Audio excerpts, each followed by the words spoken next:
시작은 어쨌든 중국 국적 20대 여성의 자수로부터 이 수사가 시작이 됩니다. 그죠? 맞습니다. 예. 7월 말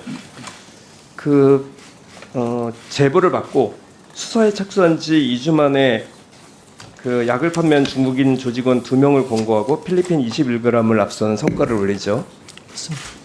그리고 고무대에서 그 김천수 당시 영등포 경찰서장은 8월 14일 백희룡 형사 2과장을 팀장으로 하는 전담팀을 꾸려서 집중적으로 수사를 준비를 하죠. 예, 16일 날 결재해가지고 그때부터 진행됐습니다. 네.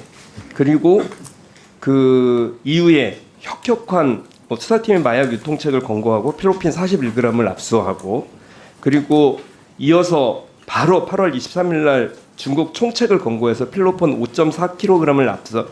단위가 달라집니다. 그래서 중국 조직과 말레이시아 조직과 한국 조직이 연계된 전체 그림을 파악하는 성과를 올리게 되죠. 네, 그죠? 그때까지도 그 우리 그 김천수 서장은 앞장서서 그 하는 수사를 진두지휘하는 이런 그 역할을 하셨다고 해요. 맞습니까? 그때까지가 아니라 그 이후에도 계속해 왔습니다. 예. 그리고 심지어는 도망치는 중국 총책을 쫓아가다가 어떤 호흡곤란 증세로 형사 한 분이 쓰러졌는데 그 전의를 불태우게 하는 계기가 됐고 그분에게도 내가 어디로 가든지 이 쓰러진 이 형사는 끝까지 챙기겠다고 얘기까지 합니다. 그죠? 네, 그렇습니다. 네. 그리고 그 이후에도 그 국제 화물로 보낸 나무도마 156개를 필로폰 20kg을 압수를 하고 또 이후 총 24명 그중에서 14명이 구속되는 밀반이 필로폰량 97kg을 확인하고 압수를 27.8kg을 하는 성과를 올려요. 그죠? 네, 그렇습니다. 엄청난 일이죠. 맞습니다. 예, 그래서 자랑을 좀 하고 싶으셨고요. 그죠? 그래서 윤희근 경찰청장에게 직접 보고를 하셨고 윤 총장에게 보고한 거 맞는데요. 윤 총장님 당시에 그 말레이시아를 방문했던 시점입니다. 그래서 저기 칭찬도 받고 그러지 않으셨습니까? 맞습니다. 그리고 그분은 소기에 훌륭한 성과를 내고 있어서 훌륭하고 소기의 성과가 대내외에 제대로 알려지고 평가를 받을 수 있도록 세심하게 직접 챙기라고 얘기 들었죠. 맞습니다. 세심하게 직접 챙기라는 말씀 들었습니다.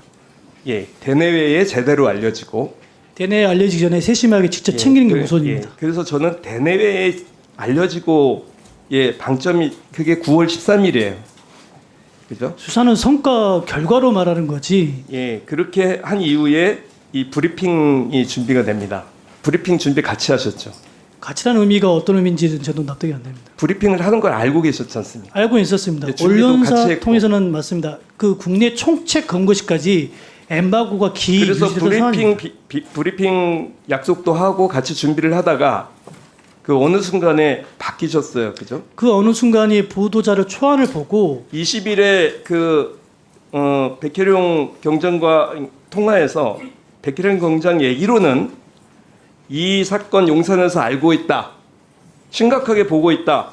브리핑 연기하십시오라고 백혜룡 수사팀장에게 지시를 했다고 합니다. 하셨나요? 전혀 사실 무근입니다. 전혀 사실 무근인가요? 그렇습니다. 녹취 좀 틀어주십시오. 소리가 안 나오는데. 네. 서장님이 용산에서 알게 됐다고 심각하다고 지금 그렇게 말씀하셔서 그때 제가 그 상황을 제가 안 거예요. 이게 서울청에서 한 게 아니라니까요, 서장님. 이게 저는 옷을 벗을 각오까지 돼 있어요 지금. 그렇게 좀 너무 나가지 마시고요. 근데 일단은 보고를 계속 해야지 저희가 뭐 지원을 할지 안 할지 판단이 될 거 아닙니까? 이 과정에서 왜 용산에 대해서 부정하지 않으셨죠?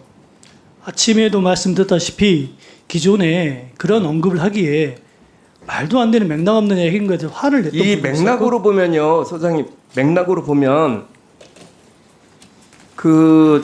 이렇게 수사를 열심히 하시던 분이 갑자기 브리핑도 문제가 되고 그리고 수사 방향이 바뀌고 10월 6일에는 이첩 지시가 나왔다는 얘기가 돌면서 백혜룡 수사팀의 사실상 해체됐고 해체된 적이 없습니다. 백혜룡 수사팀은 강서경찰서 화곡지구대장으로 좌천됐고 본인은 대통령실 행정관이 됩니다.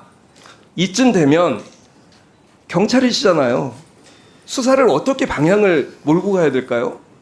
의원님, 제 동료들에게 다시 신뢰를 한번 저버리는 일을 한 번도 한 적이 용산에서 없고요. 언질 받으신 거 있으세요? 없습니다. 누가 어떤 지시한 겁니까? 전혀 없습니다. 예, 들어가세요. 백혜룡 경장님 나와주세요. 오전에도 계속 말씀하셨는데 둘이 충돌하고 있습니다. 용사단 언급한 적 없다는데 지금 누가 위증을 한다고 생각하십니까? 당연히 김찬수 소장이 이제 거짓말하고 있는 겁니다. 네, 녹음 내용에서 그 김찬수 행정관 용산 언급은 어떤 걸 의미한다고 느끼셨습니까, 당시에? 그 당시에 김찬수 경찰서장은 저를 보호하려고 그 당시에는? 했던 말. 그 당시 9월 20일 날 예. 그래서 저한테 충고를 해준 거라고 인식을 했습니다. 조심해라. 괘씸하게 보고 있으니 그 당시만 해도 긴가민가 하셨던 거죠. 그 당시에 조금 발을 빼고 계시는 그 모습을 제가 그러니까 봤기 분위기가 때문에 계속 수사를 같이 하다가 지금 분위기가 네, 바뀌신 그렇습니다. 거를 느끼신 거지 않습니까? 서울청장님 9월 18일 오고 난 그래서 뒤부터 브리핑을 연기하라는 서장 지시를 받고 어떤 생각이 들으셨습니까? 저희가 박정훈 대령의 사건을 보지 않습니까? 네네. 박정훈 대령이 왜 그와 같은 고초를 겪고 있습니까? 직속상관의 명령을 어겼다고 그런 굴레를 씌워가지고 그런 거 아닙니까? 저한테 직속상관은 김찬수 예, 경찰서장이었습니다. 그렇죠. 10월 6일 날 이첩 지시 이후 수사는 어떻게 됐습니까? 이첩 지시한 이후에 수사팀이 해체됐습니다. 사실상. 해체됐죠. 그렇죠. 그리고 그 그게- 수사는 어떻게 됐습니까? 그 수사는 현재도 지금 진행 중인데 그 엄청난 성과를 단기간에 이루어던 그 수사의 일부가 좀 중단된 거 아니겠습니까? 그렇습니다. 지금 제가 쫓겨난 마당에 그 수사팀이 온전할 리가 없습니다. 수사 중단이 왜 됐다고 본인은 생각을 하십니까? 무슨 이유로 왜 이런 일이 생겼다고 본인은 생각하십니까? 지금 경찰에서 이 수사를 중지시키거나 중단시킬 이유는 단 한 개도 없습니다. 어떤 이유입니까? 이 수사 자체가 상향식으로 진행돼 왔잖아요. 단순 투약자부터 소규모 유통업자, 대규모 유통업자, 그 다음에 조직, 그 다음에 말레이시아 조직, 그 다음에 말레이 조직과 세관이 연계되는 그런 상황. 그 과정에서 삿된 게 1도 없습니다. 이런 수사를 보통 우리는 수사를 참 잘했다, 훌륭하게 했다 이렇게 칭찬하거든요. 누구나가 칭찬합니다. 국정원이나 관세청의 제보를 받고 화물을 압수를 해가지고 100kg를 압수했다고 그래 훌륭한 공적이죠. 그렇지만 수사의 결이 다르지 않습니까? 이런 수사를 경찰이 해야 되는 겁니다. 그래서 강산문 그 형사과장이나 지휘부에서도 영등포 공이 차고 넘친다, 차고 넘친다. 말은 그렇게 합니다. 사실 차고 넘치죠. 근데 그게 어떻게 됐습니까? 결과물이? 예. 이광희 의원님 수고하셨습니다.